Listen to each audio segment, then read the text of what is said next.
안녕하세요. 쉬지않으면 강남점 고지원 원장입니다. 오늘은 시험관 1차 피검사 후에 출혈에 대해서 알려드리도록 하겠습니다. 출혈에서는 간단한 착상혈 부분도 있을 수 있고 화학적 유산으로 진행되는 경우도 있고 이 이후에 생리로 이어져 버리는 경우도 있습니다. 1차 피검사 후에 출혈이 모두 유산은 아닙니다. 이 부분을 사실 가장 걱정하시거든요. 피검사에서 수치가 이제 겨우 나왔는데 출혈이 비쳐요. 그러면 사실 유산기로 가는 경우도 있기 때문에 이 부분에 대한 걱정이 될 수 있습니다.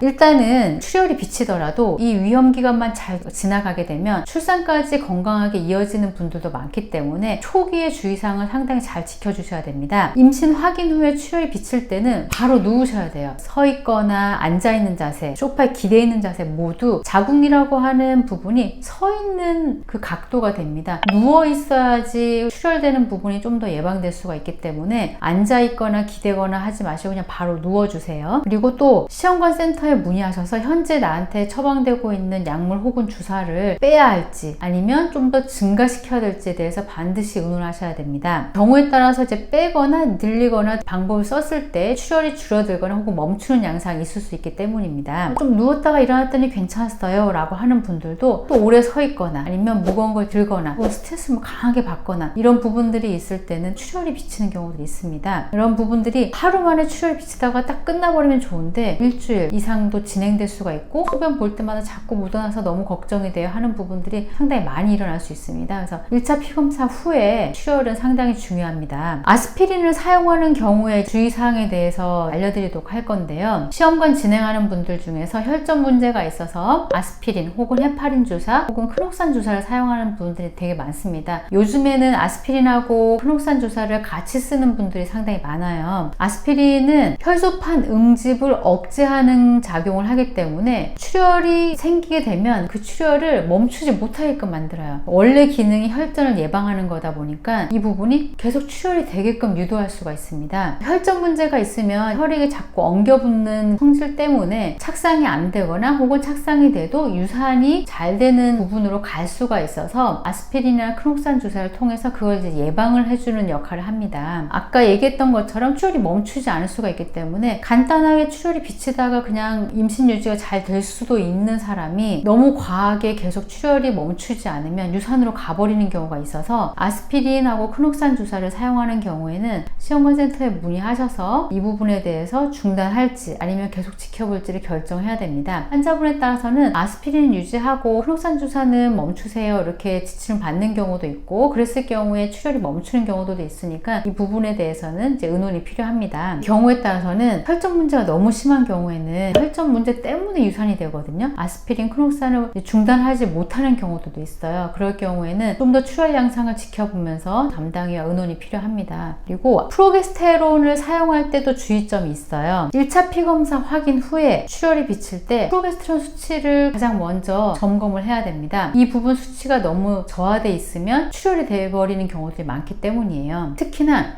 저는 1차 피검사 하기 전에 생리가 나왔어요. 혹은 출혈이 비쳤어요. 그 출혈이 착상혈이 아닌 가정하에 이렇게 생리로 나와버리거나 출혈이 다량으로 나와버린 경우에는 프로게스테론 투여 방법에 대해서 혹은 용량에 대해서 반드시 담당의와 다음 시험관 진행할 때는 변경이 필요합니다. 원래는 프로게스테론이 황체에서 분비되는 호르몬이라 배란이 된 여성은 내 몸에서도 일정 양이 프로게스테론 분비가 일어납니다. 그런데 시험관 진행하는 분들 중에서는 이 황체가 형성이 안 되는 기간들이 있어요. 그 예를 보면 신선이식할 경우, 즉 난자 채취를 해서 며칠 후에 이식을 한 경우에는 채취라고 하는 행위 자체가 황체 형성을 일어나지 못하게끔 만듭니다. 원래 우리 몸에서 배란될 때는 난포가 이제 생기면 그 중에 난자가 밖으로 뿅 하고 나오면서 나머지 부분이 찌글찌글하게 꽃 모양으로 바뀌면서 이 황체가 형성이 돼요. 그럼 이 황체에서 프로게스테론이 분비를 할 수 있습니다. 그런데 채취를 할 경우에는 난포에서 주사를 찔러 넣어서 난자를 끄집어낸 형태이기 때문에 이 부분이 황체화되지가 않아요. 그래서 프로게스테론 분비가 잘 되지가 않습니다. 그래서 이렇게 채취 후에 신선 이식을 한 경우에도 주의해야 되고 또 한 가지는 냉동이식할 경우 배란 없이 냉동이식을 시키는 방법들이 있습니다. 프로기노바 등 호르몬제를 사용해서 인공주기를 할 경우에 배란 없이 내막 두께만 체크해서 냉동이식하는 경우들이 상당히 많은데 이 경우에도 배란이 일어나지 않았기 때문에 우리 몸에서 황체가 형성되지 않고 프로게스테론 분비가 되지 않습니다. 두 가지 경우에는 프로게스테론 투여가 외부에서 많이 들어와 줘야 됩니다. 질정 그리고 배주사, 엉덩이 주사 등을 통해서 프로게스테론 투여를 하게 되는데 이 부분이 나의 프로게스테론 수치에 따라서 용량이나 용법들이 달라져야 됩니다. 의사마다 사실 이건 아직까지 기준이 달라요. 프로게스테론 수치가 10 정도만 되면 괜찮다라고 하는 의사들도 있고 25는 넘어야 된다 하는 의사도 있고 60 이상 맞춰야 된다 하는 의사들도 있습니다. 이건 아직까지는 우리나라에 통일되고 있지 않은 것 같아요. 지금 아까 얘기한 수치들은 이식 시에 말하는 건데 이식할 때 지나서 1차 피검사의 양성이 나오는 임신 초기에 필요한 프로게스테론 수치가 25가 넘어야 되는 부분이 있어서 처음부터 25 이상이 될 수 있도록 프로게스테론 수치를 맞추는 경우들도 많습니다. 그래서 질적만 썼을 때 좀 부족하면 주사들을 추가하는 경우들이 있어요. 일주일에 한 번씩 타유 주사를 맞았어요. 아니면 매일매일 타유 주사를 같이 맞기로 했어요. 이렇게 여러 가지 다양한 방법들을 사용하는데 프로게스테론 수치는 상당히 중요합니다. 이 부분 기억을 해주세요. 그리고 임신 후에 유산 방지 주사를 맞았어요 하는 경우 이 성분들이 다 이제 프로게스테론 주사거든요. 그래서 이 부분들이 시험관을 할 때는 좀 더 일찍부터 투여를 하게 되니까 이 부분에 대해서 기억하고 내 프로게스테론 수치가 이식날 어떤지 자주 검사하는 분들 같은 경우에는 2, 3일 간격으로 검사하는 분들도 간혹 있어요. 그리고 병원에서도 며칠 후에 와서 다시 한번 프로게스테론 수치 체크합시다 하는 병원들도 있거든요.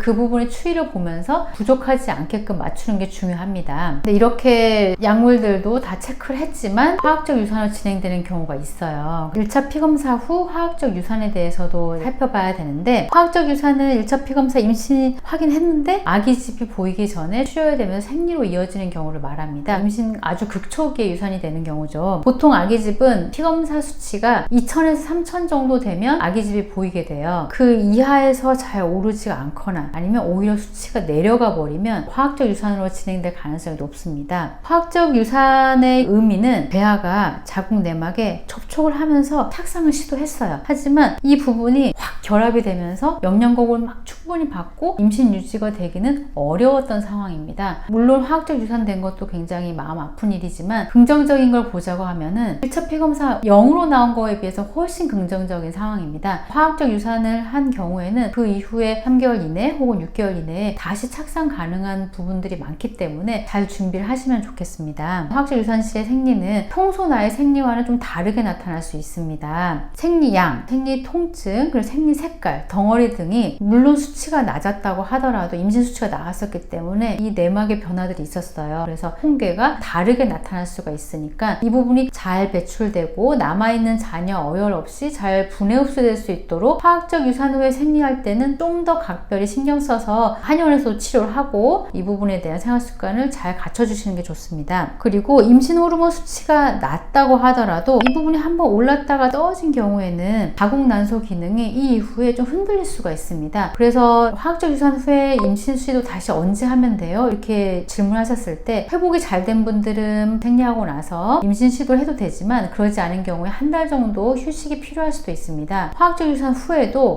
부정출혈이나 무록 등의 후유증들이 생길 수가 있기 때문에 그 부분이 안정화될 때까지는 휴식기를 갖는 것이 좋습니다. 착상 유지를 위한 한방치료 같은 경우에는 1차 피검사 임신 수치를 봤을 경우에 보통 8주까지가 유산의 80%가 일어나는 위험한 기간이어서 이 부분까지에 대한 유산 방지 치료 그리고 유산 방지 한약 부분을 이어가게 됩니다. 그러나 시험관 고령 임신이라든지 혹은 유산 경력이 있었을 경우에는 임신 12주까지도 위험기간을 봅니다. 그리고 쌍둥이의 경우 임신 16주까지도 위험기간으로 볼 수가 있어요. 그래서 경우에 따라서 8주, 12주, 16주 혹은 20주까지도 위험기간이 달라질 수가 있는데 환자마다 이 위험기간 중에 유산방지 치료와 유산방지 한약을 이어가면서 이 부분이 건강한 출산으로까지 이어질 수 있도록 진행을 하고 있습니다.